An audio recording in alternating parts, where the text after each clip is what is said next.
I grow up? I grew up in Wilmington, Delaware. My whole family's from New York, but me and my sister, we were the only ones raised outside of New York. It was interesting.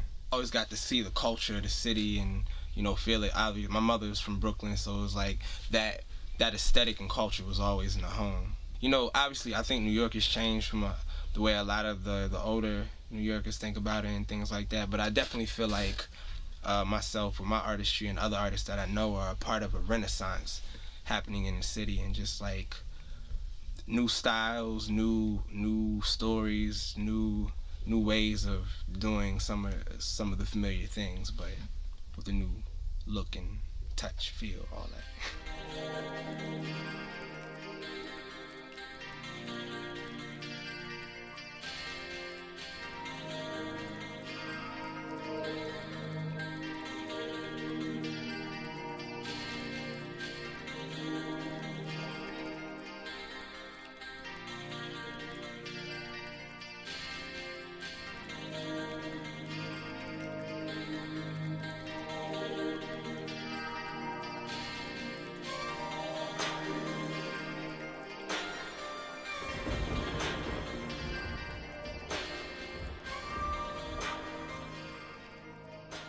This is probably going to be the design that I replicate now every time for this particular piece. Unless it's a special edition one like that one. Yeah. It's all about branding at all times, bro. Like, it's all that matters. Nobody's gonna do it for you. You know, it's interesting because for these new records, I'm still, you know, you're figuring out certain things. It's a process. So, but like, I don't really go through a process for anything. Like, a lot of times when I'm creating the music, you know, people ask you like, "Oh, what are you thinking about?" I'm not thinking about this. To be honest with you, I'm not thinking about nothing. Like, it's very loose. Like, you just kind of go off with the music, the mood that it's telling you. Like, I was talking to you guys earlier, kind of sort of about lighting and film and like creating that mood. And so when I'm producing music and writing music, creating that mood is kind of the same thing. That's really the only process I go through. Like, how do I feel right now, or what do I want to make people feel when they're listening to my work? Every time is different. Like, even when I sit down and make a new beat, I never use the same drums. You know, I purposely don't make drum kits. Like, I have a whole folder full of crazy ass drums, but it's like I want the sound to be fresh each time that I sit down to do it. Like, you know, on the record that I'm working on now, the GO-VAIL-E-US record, is like I want it to be a consistent sound. So working with my co-producer on a lot of these records, Quincy Evans, like, you know, we have a certain feel and emotion that we wanted to give you, but it's like I want each one to have its own character and, like, you know, kind of story. 6 ways to kill a heart today are as follows: lust, greed, hurt to see, to sacrifice and surgery. Ways to kill a heart today are as follows: lust, greed, hurt to see, to sacrifice surgery, and I'm guilty of them all.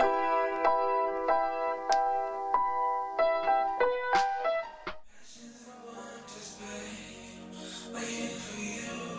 Soon as you come, I'm taking you over, girl. My love's possession, baby. Passions and wonders, babe, waiting for you. Soon as you come, I'm taking you over, yeah.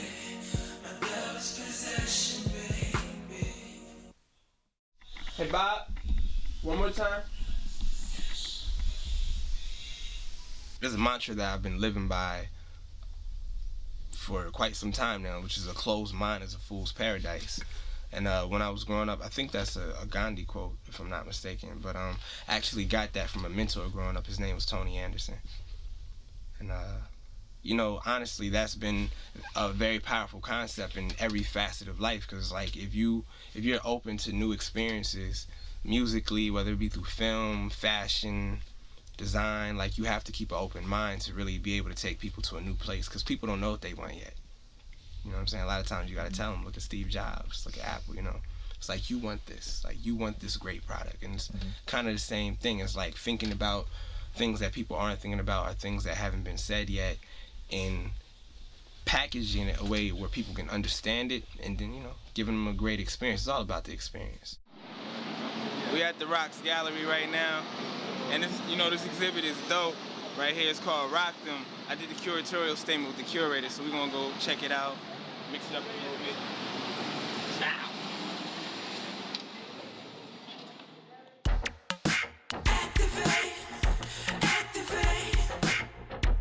We gotta activate, activate. We gotta activate. What's up? This is Laura O'Reilly. You are here at Rocks Gallery at 86 Delancey on the Lower East Side.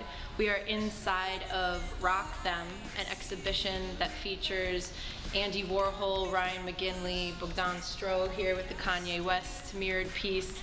We have a mix of established and emerging artists in this show, all to express one theme, which is how we use fashion and art as a weapon and what it means to be an American today.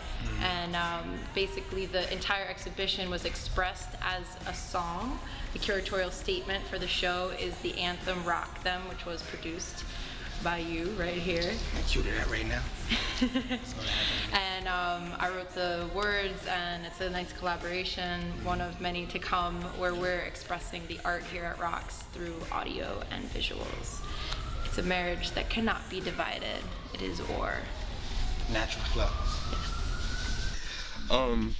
What do I like the most about the lifestyle that I chose right now?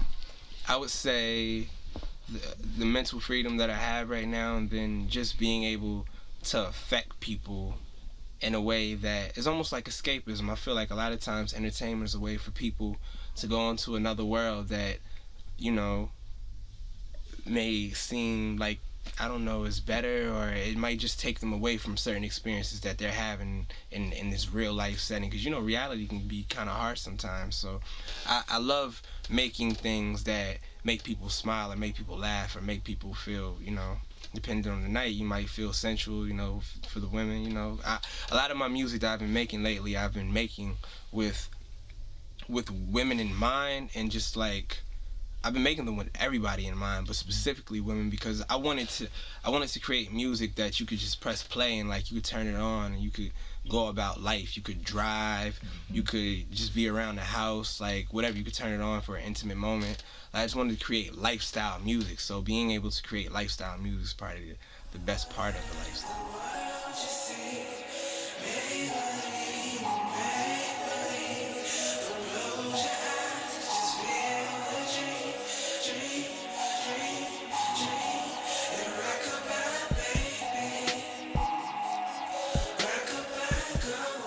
Like when you meet people, I don't know, I find like in entertainment there can be a lot of superficial shit, right? So it's like when I meet people, I like to find out what makes them happy. You know, find out what people are really, what would you live for if you're not doing that in your profession already, like what makes you happy? So our conversation, our interactions can be like conducive. You know, otherwise, like, I feel like a lot of people get hammered over the head and they don't care about things. I feel like in the business right now, in a lot of ways, it's just like people don't care. It's like some of the people in marketing don't care, some of the people that's making the music don't care, and then a lot of it is because people just want to be heard. Like, so, you know, anybody that I work with, I want to know what they enjoy doing, so like we can maximize upon that and like keep building upon that. I don't want to send you down a road and it's like not the road you want to go down, you know, it's pointless.